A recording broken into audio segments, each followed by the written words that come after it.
Hey friend, how you doing? Oh, I appreciate you saying. What's going on? Good to see you, man. It's good to see you. Again, happy birthday.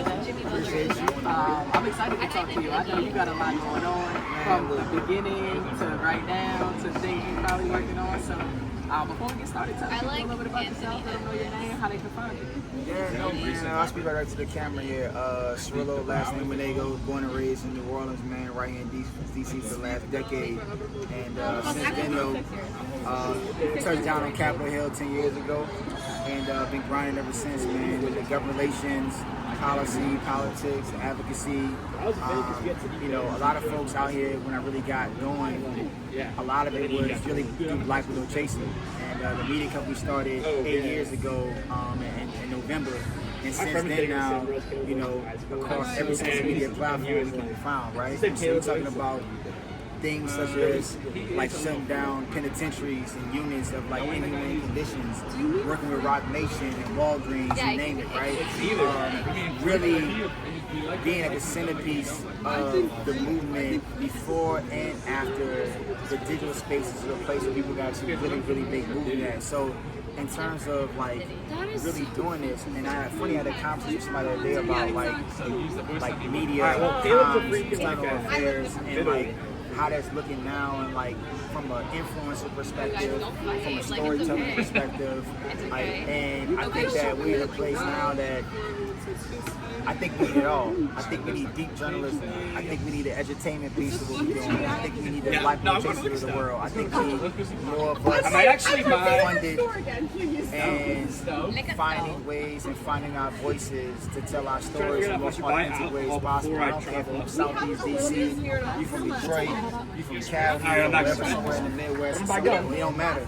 I think that there's opportunities out there for folks, and so to kind of bring it full circle, what I'm saying is that like where I'm at now is trying to coalesce our people in spaces to where they feel a bit more free, feel a bit of a belonging, and by doing that by any means necessary. You know what I mean? Shirley Chisholm talked about when she was running for office is she always said, like, we got to do what's necessary. And I think the time is now that by any means getting our folks together, operating as one, you know what I'm saying, that whole like, one band, one sound type of deal. But I really believe that in order to make shifts on every level is us operating truly as a community and finding ways to support one another. And like I said, I don't give a damn if it's golf, if it's media, if it's you on the corner right here and you selling some, you know what I'm saying, whatever you're doing. At the end of the day though, like we gotta find a way to support one another. So what I'm on now is whatever creative means I can get folks to do that, because we gonna do that. The duality of this man is crazy. And this one actually means a lot to me because this is the first time I've done an interview back at home in DC. So you are my first. What part of DC from? Northeast. But so I appreciate you taking the time. And you said a lot of buzzwords. And as you wrap it up, you said the word creative. Do you consider yourself a creative? Now what's funny is like a lot of folks don't know this about me, but my first college credit was actually in art. Okay. So when I came into college, I did a whole portfolio on abstract design, exploring color, lines, and how to actually like play together. And so at my core, I guess I'm an artist and creative, but I think that the way we look at creative now is like different, right? So when I work in digital spaces, creative is like how you speak about like it's like, oh, I have this digital image and this is the creative, and then we're gonna use this to evoke this or try to tell this story. And so it's the idea of being a creative. I think that for me, it's like a blended answer. I think these days I'm trying to create things to curate things. Okay, you're a curator. I feel like these days I'm more of a curator than an actual creator. But I do think that there's a underlying of any person curating spaces where like you're gonna be creating something, and then eventually layering on top curating space of things you created. And I think with the whole digital increase in the way what they classify as a creative, I think that's a shift. So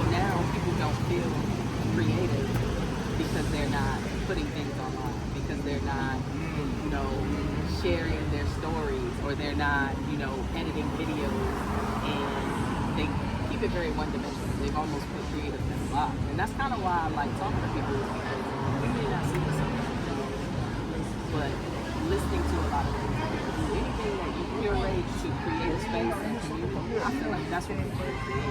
Yeah, I agree. Like, I think that a lot of folks, like, all of us have in our, I think, at our core, are creative, for sure. You know what I mean? I think that the idea is, like, are we going to let what people believe or place value in to kind of, like, suppress our creativity? And I think that everybody has a gift. And I know we all heard this before, but I believe that. And the only way you can truly understand and get to your gift is constantly creating. Like, you gotta constantly be in the mix and being consistent and persistent and not letting outside noise dictate where you about to be. Because if every person that was successful stopped at the first no or second no or whatever no, then they wouldn't be successful. And I think part of creativity is also like failing. Man, when I was in art school, or taking art in school, I should say, there was an acronym called SCAMPER. And I can't really exactly tell you exactly what every single acronym means, but it essentially was like simplify, cut, amplify, modify, whatever it is, right? And it was a way in which, like, if I had this thing on this here, right, and the composition wasn't what I needed to be, well, I can cut this down and make this composition what it needed to be. Maybe this square had better composition than this square here as a total piece.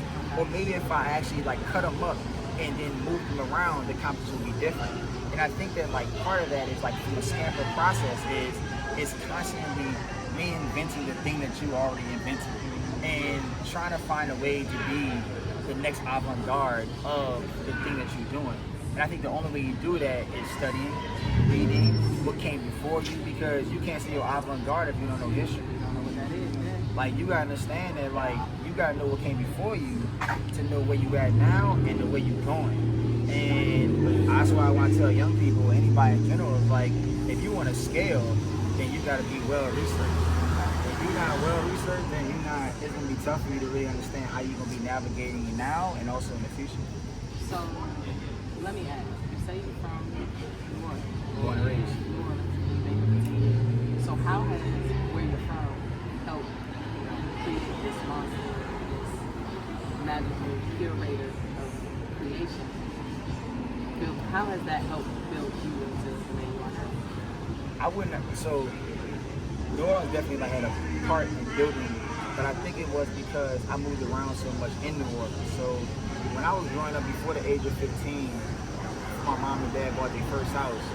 We moved like 12, 13 times in that time span. So it was constantly like going from one neighborhood to another neighborhood, building relationships and not realizing that it was creating like a person that can come to DC and then drop me down in any city, and then understanding what retail politics is and drop me in any city in America and be a chameleon and build relationships up in there.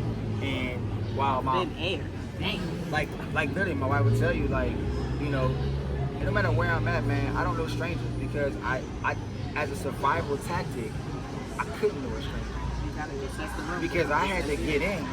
And also being a mixed kid, bro. I grew up in the hood, dog. Let's be honest. Like, you grew up in the hood in New Orleans, you were either white, black, or Mexican. Maybe Chinese, depends on what they were saying at the time. But like, when you grew up in the hood, the only thing that made me black at the time was I was good at sports. And I don't think that any brother around the way would have said otherwise had I not been kicking the ass.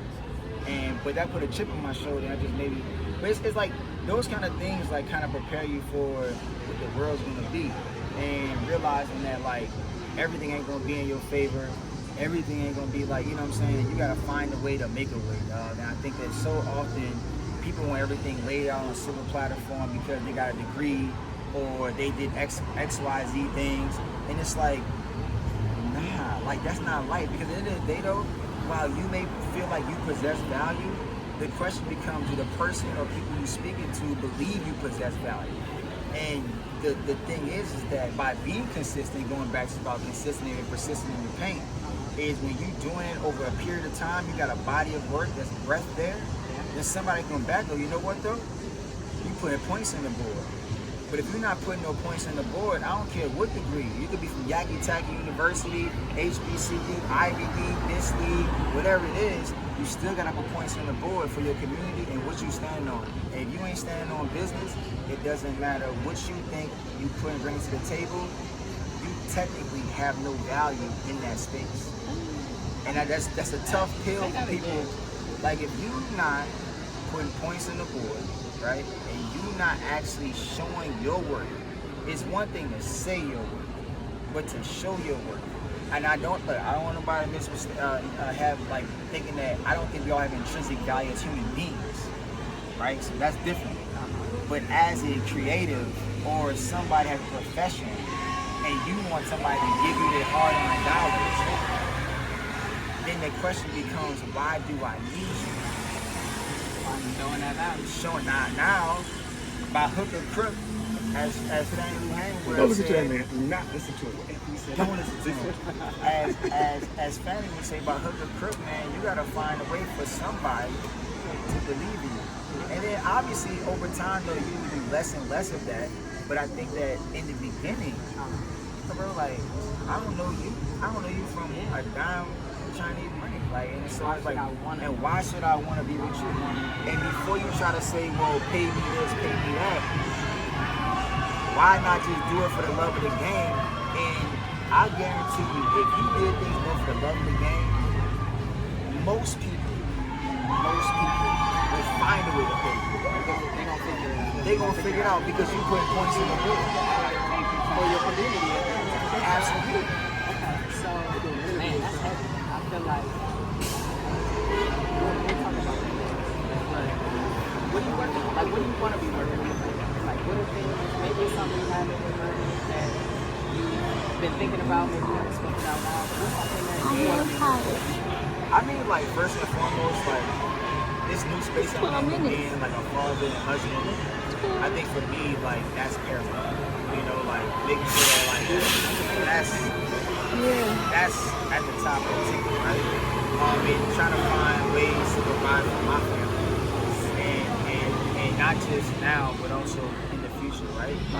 But aside from that, I think that, you know, Social Golf Association, you know, yeah, man, like, you know, we calling on all social golfers here, and I think that somebody asked me today about, like, what is, like, a social golfer, and I think that, you know, for us, it's really just somebody that's, like, that believes in community through golf. Like, it's not no I'm on social media golfer or something like that, like, because when we started playing golf during COVID, and I think it was my birthday in 2023, I had rounded up a bunch of my friends to then play at Bull Rock in Hog the Grace, Maryland, and at 7 a.m. in the morning. And my boy told me, he's like, bro, I think we got something. There's a community here. And I didn't realize what SJ would be. We spent the whole year just sitting on it. And then in 2024, late 2024, CBC was really the first thing big we really did. For that to be your first big thing, that's a huge thing. So we used all our contacts and brought members of Congress back to Langston Golf Course, which is really the epicenter of black golf in DC, right? And it's about Lee Ellis of the world and so on and so forth, right? Some of our Wade Robbins, like the actual oldest black women's golf group, a golf club in the country, is home to Langston, right? So what we did is we brought golf and CBC, or Congressional Black Caucus members, back to the historical golf course, right? And so for us, that to me was like, okay, that's major. So then how can we continue to build on that? But we didn't have no plan. Honestly, like, it was more like we did a thing and then now what, right? And I think everybody creating things or curating things is like you got a moment in time and it's like, now what? Enter 2025, I was like, man, you know, we sitting here and we dropped Green Jacket Open, and then we dropped, which was during the Masters tournament. Before that, though, Cherry Blossom Festival, joint, Chill and Grill, Green Jacket Open, and then what we did in May. Then we did a range night, right? So this is more recent. We did range night in May, brought out like 150 people. Just recently in June, brought out 300, 400 people in June. Now we can be like in July, and we trying to bring out 600. 600. I mean, we could do 6. We're gonna do 6. And I can't say too much about this right now because it's things that like it's works. But like, I think that like if we can keep moving the way we're moving, I can see SGA like really being a staple. And this is important to say though, is that like for us, SGA is gonna be like youth development. It's gonna be family oriented, community centered, while we still actually building the next generation of whoever's gonna be in golf, right? Because I mean, at the end of the day, it's like I think you gotta do like a sandwich kind of thing, which is like you got the kids on one end, you got the really, really crazy good golfers on the other end. But it's somewhere in the middle, most folks are here. And so continuously doing the community thing we're doing and finding people and finding ways for folks to have this sense of belonging is important. And that's the social golfer piece of SGA, is like that community piece, right? And I think that everybody's gonna find themselves. And the good news about that is, no matter if you here or here, you can always be found here, right? Like, and that's really SGA, and I feel like that's why we kind of hit a stride of late, is because yeah, there's country clubs and yeah, it is like whatever. But I'm like, I always tell people, I'm like a blend of like Gen Pop energy and like VIP. It's like, I don't mind going on my section to VIP, but deep down inside, I really just want to be with the folks. Like, I really want to be, I really want to, and then so I think that like trying to have something like that for the golf community and subsidizing golf for our folks and finding ways to make this as humanly and resourcefully cheap as possible is what we want to do. And if not for nothing else, if we only did that, we'll be successful. I love it. There was no one before me. Now, after the week, that Coco lost. Everybody else. I'm really upset she kind of lost, man.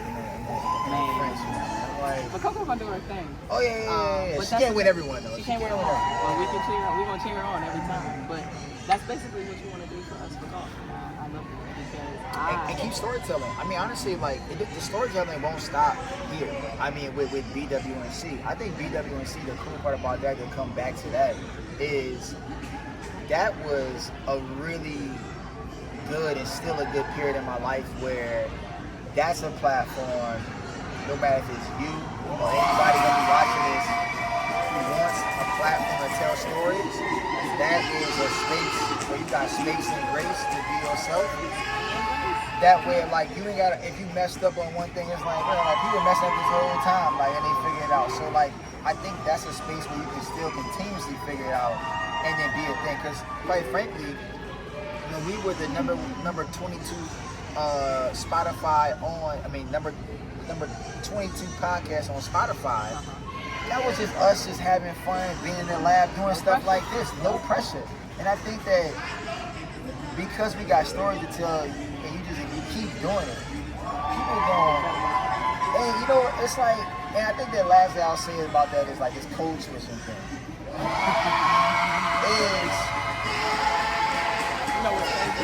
While we're recording this, it's a Beyonce bingo, and they are it's a Beyonce bingo. I really hope whoever won something good for real. Tickets. Yeah, tickets or something. It's gotta be tickets. But nah, man, I really hope that from a BW perspective, like folks that are coming to the fold, that want to tell their stories, that want to be seen, right? Because we started that, just so you know, because of misrepresentation, underrepresentation, or no representation of black people and people. And so I want to say this for the record, looking at the camera now, is we started the first journalistic mixtapes. So when Wayne was jumping on everybody's like beats back in the day, I akin that to what we're doing for CNN articles, Fox articles, MSNBC, or whatever it is. We was doing that. So you would write an article, and we write an article on top of the article, essentially like providing bars for like our community. And so we did that, and that's how we grew up. And then and so goes our website, and so goes our following. And so now you're talking about touching 3-4 million people a month across our platforms, and that's because of just love for community and love for storytelling. So anybody out there, you know, I would just say begin. Is what I would say. You can't get anywhere if you don't start. You gotta begin. Okay. So last question for you, Villa. What do you do to refill your cup? As somebody who is pouring a lot into the community, pouring into the people around you, how do you refill your cup to re-energize yourself? You know what's funny? Me and my wife was talking about this other day. And it sound like DC soundtracks. Love it. So, yeah, and I think what I told you in the beginning about, to me, like, what's paramount for me is, like, my family. And one thing that refills my cup is, like, our, like, weekend mornings, and all the family climbs into the bed, and we just hanging out, and there's not really much going on. We don't even interact, but we just, like, soaking up each other's energy. I feel like, even though it's weird because you're trying to restore your energy, but in the way you give it energy, but it's like this thing that's happening, like in the bed, like, you know what I mean? And I feel like for me, like, those kind of moments, like, refill my cup, because all day long I spend so much energy trying to find ways for other people to energize and, like, find their community. But it's in these, like, little bitty moments of 2 hours of my day where, like, I get to recharge and do my thing. And when I say do my thing, which is do nothing. And the stillness of nothingness is enough for me. So I would say 2 hours here, maybe 2 hours there, and after that, though, we gotta get back to it. We gotta get back to it. That's it. Well, I appreciate you saying this is the you have actually helped to refill my cup because I get my energy. Sure. Speaking of people who are passionate about the things that are important to them and that make them happy. You said a lot of things that hit home to me. The battle with myself. It's nothing but to start it. Let the people know how they can lock in with you, tap in. Let's get that 3 to 4 million to 5 to 8 million. Yeah, I mean, look, man. On a personal side, it's Cirilo Manego 3, and that's CIRILOMANEGO 3 across all platforms. So you ain't gotta go from like figure out where it is. And then for Black with No Chaser, it's Black with No Chaser across all platforms. So you ain't gotta like change it up. And then for Social Golf Association, it's the same thing. Social Golf Association across all platforms, where we at. That's Instagram, that's YouTube right now, and also TikTok. And so yeah, and also look, check out our website. I feel like we got a lot of stuff going on, man, for the golf community. And you know, tap in, subscribe. This my boy Rillo. He got a website. Subscribe to that shit. Be nice about it. Yeah, and be nice about it. Yeah. That's funny. That's it. But no, I mean, that's it. So I appreciate you for real. Like, I mean, thank you. This is dope. Yeah. All right, we out.